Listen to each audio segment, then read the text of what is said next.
guys, pag-usapan lang natin ang breaking news. Ayon kasi sa bali-balita, Chismis, Catherine Bernardo at Daniel Padilla sabik na daw, hindi na makatulog. Grabe nga naman kasi parang pinag-uusapan sila noon na laging umiiyak tuwing gabi na. Ayon kasi kay Christopher Min. Pero ngayon, hindi na makatulog dahil sa kinikilig sila at iniisip nila ang isa't isa ayon sa chismis umano kina Daniel Padilla at Catherine Bernardo. Grabe nga naman kasi ang pinagdaanan ng dalawa, tila hanggang ngayon mahal pa rin nila ang isa't isa. Kita nyo naman, sabik na sabik sila sa isa't isa kasi pilit silang nagpaparamdam sa isa't isa. Pero within action lang, hindi naman nila sinasabi. Kahit sabihin man natin napakaalaga ng kanilang mga regalo sa isa't isa, pero pinaparamdam lang nila, pero hindi naman nila inaamin. Eto na, diba? Na alam nyo naman siguro, in-interview noon si Robin Padilla.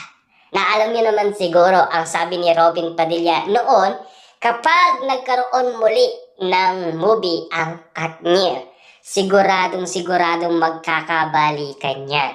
Pero take note may jowa umano si Daniel Padilla, si Kyla Estrada. Pero may bulong-bulungan pa rin. Na alam nyo naman siguro kung ano ang ibig sabihin ng netizens. Baka sungkitin muli ni Catherine Bernardo si Daniel Padilla. Na alam niyo naman siguro, nagawa na yan daw ni Catherine Bernardo doon sa matalik niyang kaibigan at naging classmate pa niya.